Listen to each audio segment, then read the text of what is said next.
ديل سر بپرسی راستن پرسه که گرنگ اجبر کو هوادیت یعنی جناب سرک مسعود بارزانی سرک وزیران چندین جرا گوتیه ماترسیا مادین هوشبرج ماترسیا ترور کیم ترنینه دوید گنج مه هشیار بن یاری بمجی تندرستی وان پاش روزا وان نهیتا کرن هشیار بن دست درکی و دجمن نافخو هوا سردانه بن توشی وی مادهی ببن و مالا خو خراب کن آگه دار بن گاواهین کتنا سرور که خراب و گراوینینا و پشت راز بن تو کیبی بلا ببی توش هزت امنی خلاص نابی چرا نویسیت زیندانه او جاجیانا که تندرست دیری وان کسین خراب و خراب کار راوستن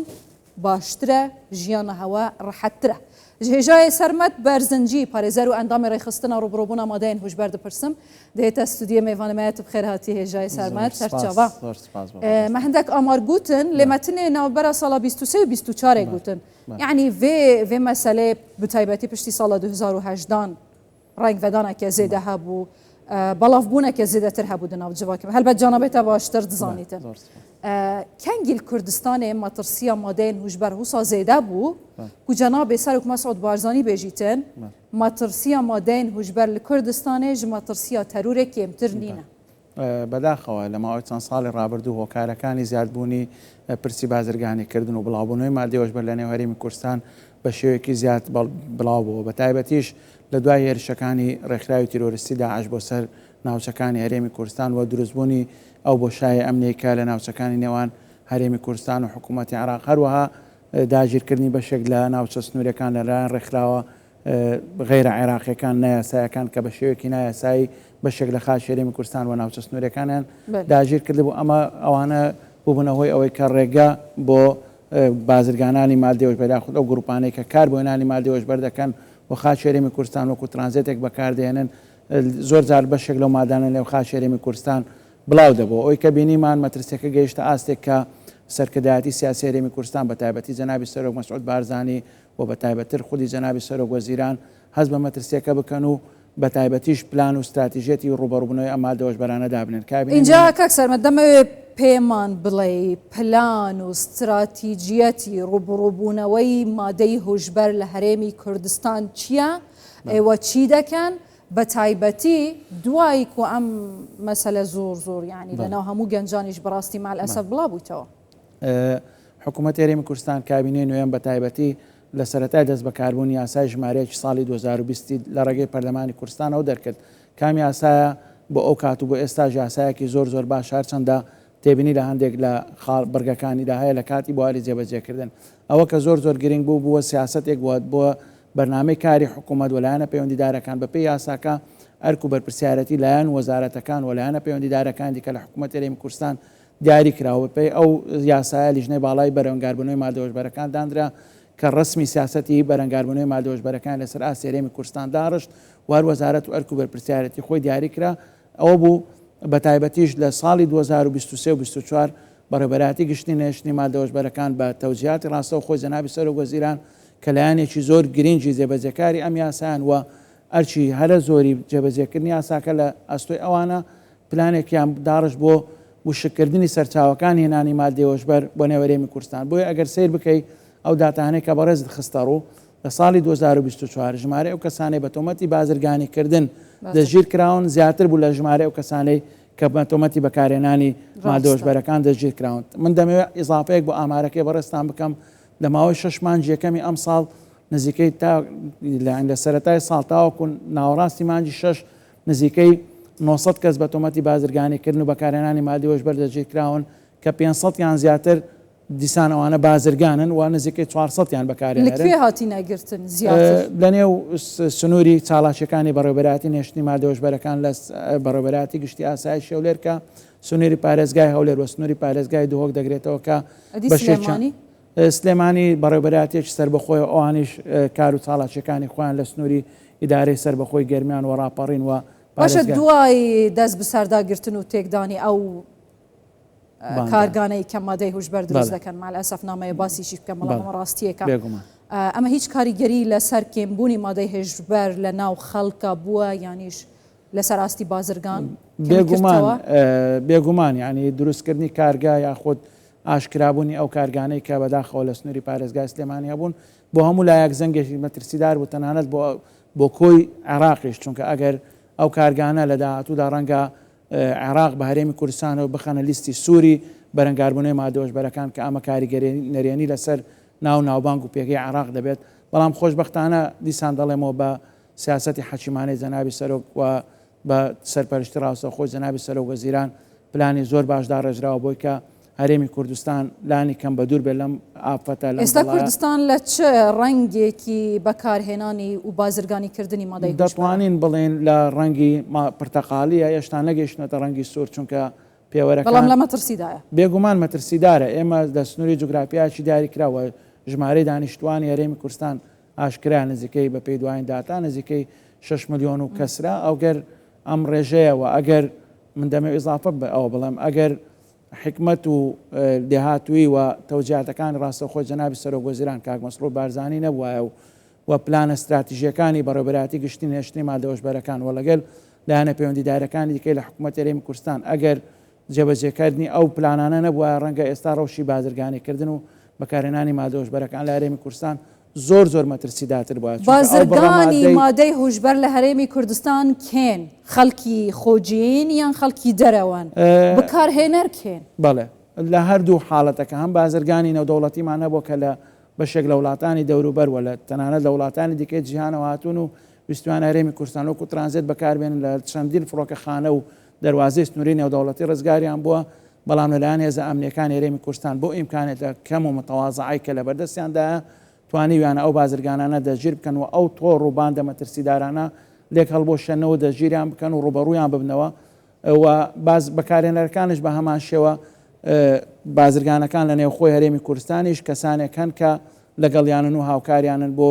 دەستخستنی سەرچاوی دارایی ئەم کارە دەکەن و لە نێوخۆی هەرێمی کوردستانیش بە هەمان شێوە بۆ بەکارهێنەرانیش بە هەمان شێوە هەم خەڵکی بیانی و هەمیش خەڵکی ناوخۆی هەرێمی کوردستانی تێدا. من دەمەوێت دووبارە ئەو بڵێمەوە کە ئەرچی هێزەکانی ئەمنی بەڕاستی ئەرکێکی زۆر قورسە بەداخ ئەو ڕووداوی کە دوێنێ لە قەزای شێخان ڕوویدا ئەمە دەرخەری جددیەتی هێزە ئەمنیەکانە بۆ ڕوبەڕووبوونەوەی. باشە لێرە ویستم ئەو پرسیارەش بکەم کاک سەرمەد بەڕاستی یعنی لە میدیا هەندێک شت قسە هەبوو دەیانگوت ئەو کەسە حتا خانەوادەکەشی وتی ئەم کەسەی دوێنێ شەو کە شەڕی کرد لە شێخان هیچ مادەی هوشبەری پێ نەبووە بەکارهێنەری مادەی هوشبەر نییە ئەم تۆمەتانە بێ ئەسڵ و ئەساسن. بەڕاستیش ئەو شەڕەی دوێنێ ڕوویدا دادگا زۆر جارداوای کردبوو ئەو تاوانبارە بچێتە پێش دادگا و تاوانبارەکە نەڕۆیشتووە لە کوتاییدا بینیمان ئەو شەڕە دروست بوو لە ئەنجامیدا دوو کارمەندی هێزی ئەمنی کە گیانیان لە دەستدا سێ کەس بریندار بوون و تاوانبارەکە خوشی کوژرا. بەڵام خێزانەکەی دەڵێ نەخێر ئەم کەسە مادەی هوشبەری بەکار نەهێناوە و مادەی هوشبەری لەلانیە. بەڵێ بەپێوە بە داداچوونانەیە کە ئێمە کردومانەوە لە سەرچاوەکانی هەواڵ لە میدیاکانی شەو بینیمان لە هەرێمی کوردستان دەستگا ئەمنیەکان هیچ فەرمانێکی هیچ کەسێک دەستگیر ناکەن بەبێ فەرمانی بەڕێز دادوەر. ینی لە تەنانەت لە هێزەکانی پۆلیس ئاسایش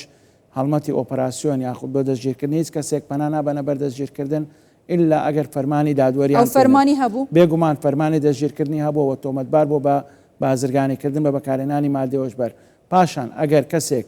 یەقینی لە خۆی نییە کە بەرەنگ بازرگانی مادەی هۆشبەرە بۆچی ڕوبەڕووی هێزە ئەمنیەکان دەبێتەوە. زۆر ئاساییە خۆی ڕادستی هێزە ئەمنیەکان کرد بە و دۆسیەکەی بچ با دادگا و دادگا بڕیاری پێویست لەو بارەی و بدابایە. هیچ مادەیەکی هوشبەرتان لەدەست ئەو کابرا دیتووە یانیش بازرگانی پێوە کرد بەشێک لە بازرگانەکان لە ڕێگەی کەسانی دیکەوە بازرگانە گەورەکانی مادەی هۆشبەر لە ڕێگەی کەسانی دیکەوە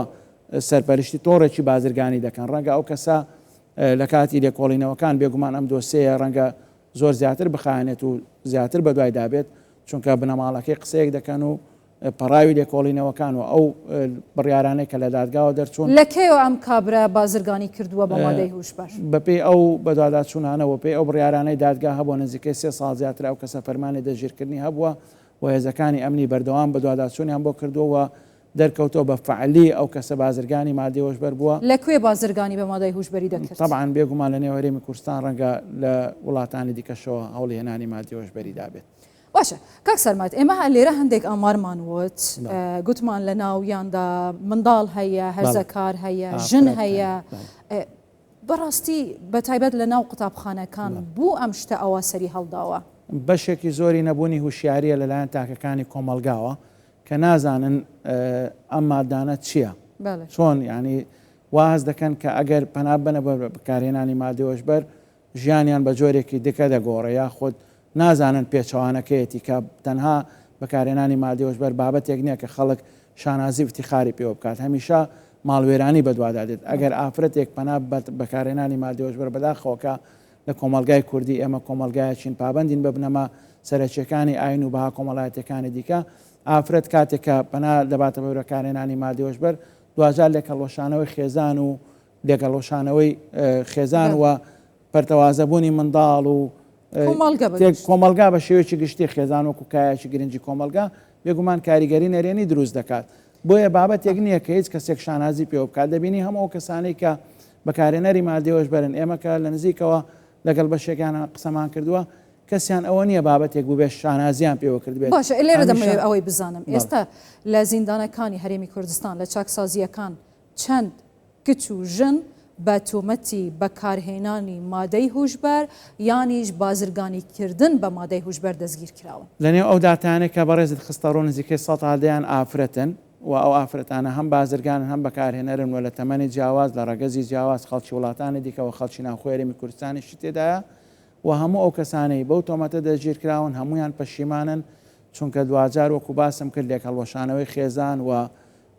شیرازەی خێزان تێک چۆ منداڵ بێدایک بووە بەڵێ ئەو سنتەریشیانەوەی کە جەنابی سەرۆک وەزیران بەردی بناغی بوو دانرات تا چەند هاوکار دەبێتە ئەم کەسانە دووبارە بێنەوە ناو کۆمەلگا وەکو کەسی تەندروست بەڵێ بێگومان ئەو سنتەرە یەکێکە لە هەنگاوەکانی جێبەجێکردنی یاسای ژمارەیە کە حکوومەت هەرێمی کوردستان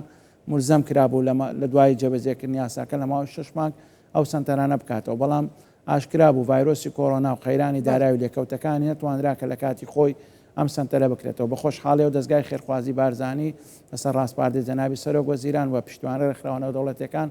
هەنگاو نرابۆکردنەوە ئەم سنتەرەکە بێگومان بە تەواوبوونی دەکرێ بڵێن هەنگاوی وڵای لە ئاهەندەیەکی نزیکەی 175 پرۆژەکە کۆتایی هاتووە بە تەواوبوونی ئەم پرۆژەیە ئەم کردنەوەی ئەم سنتەرە بەشێک لەوانەی کە لە نێو کۆمەلگا تاوەکو ئێستا شاراوان لەلایەن هێزە ئەمنیەکانیا خودت خواستی بە وازێنانیان هەیە و ناوەندێکیان نەبینیوەتەوە بۆی کە چارەسەری خۆیانی لێ بکەن باگەرێکی زۆر ڕوولە سنتەرە دەکەن و چارەسەر وەدەگرن بۆی ببنەوە کەسێکی شاو دووبارە بگەڕێنەوە کۆمەلگا گەلەک سپاسیەتت کەم هێژای سەرمەت بەرزنجی پارێزەر و ئەندامی ڕێخستنە ڕوبڕۆبوونا مادەیان هەوشبەر خێر بەی سەر